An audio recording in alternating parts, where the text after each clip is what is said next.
Have you ever had your mind go completely blank in the middle of a business meeting? That moment of panic when it's your turn to speak and you suddenly have nothing valuable to add.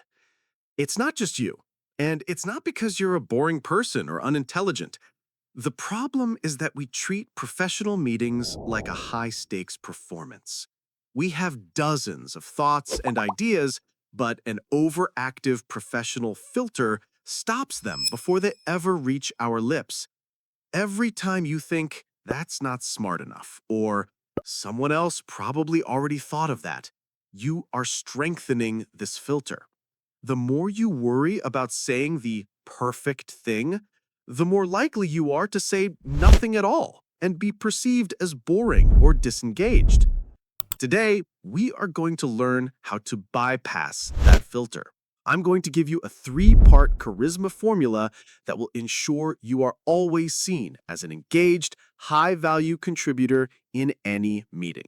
The formula is simple: C.Q.F. It stands for curiosity, questions, and framing.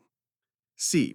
Curiosity, the shift from being interesting to being interested. Q. Questions, the tool you use to demonstrate that interest and guide the conversation. F. Framing, the way you present your own ideas for maximum impact. Mastering these three pillars is the secret to transforming from a passive observer into an active, influential contributor. Curiosity, your conversation superpower. The single most powerful tool for never being boring isn't cleverness, it's curiosity. Charismatic people are not the most interesting people in the room. They are the most interested. Genuine curiosity solves the problem of going blank. When you are truly curious about the topic, your mind is not focused on your own performance. It's focused on understanding. The key is active curiosity. Before your next meeting, don't just review the agenda. Ask yourself, what is the most interesting problem on this list? Or what is the one thing I genuinely don't understand about this project? When you enter a meeting with a preloaded sense of curiosity, your entire demeanor changes. You listen more intently, your body language is more engaged. People are naturally drawn to those who seem genuinely invested.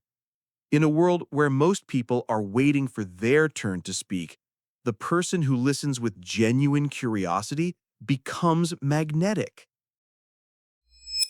Questions are the art of the follow-up.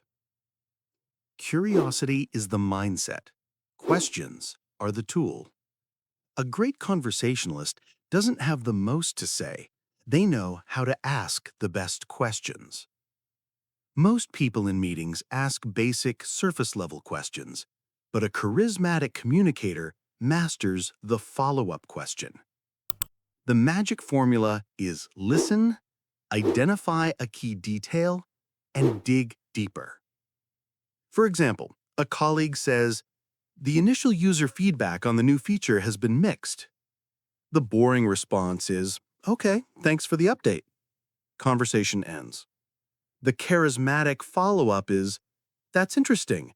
When you say mixed, what was the most surprising piece of positive feedback you received?" This follow-up question does three powerful things. It shows you were listening carefully, it focuses the conversation in a productive direction, and it shifts the burden of talking off of you.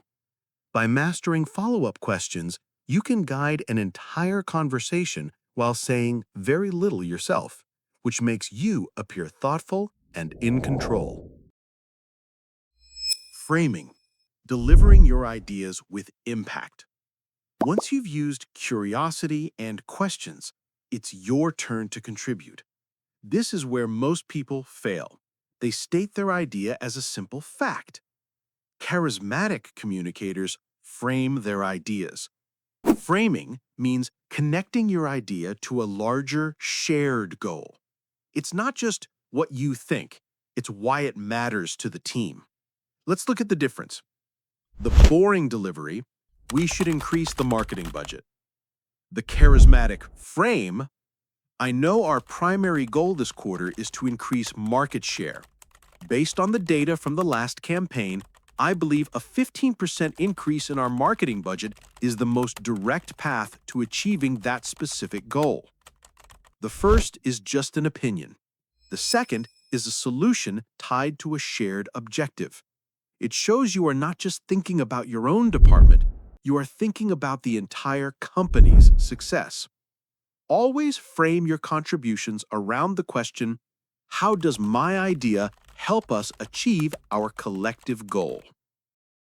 So we have the three parts of the formula: curiosity, questions, and framing.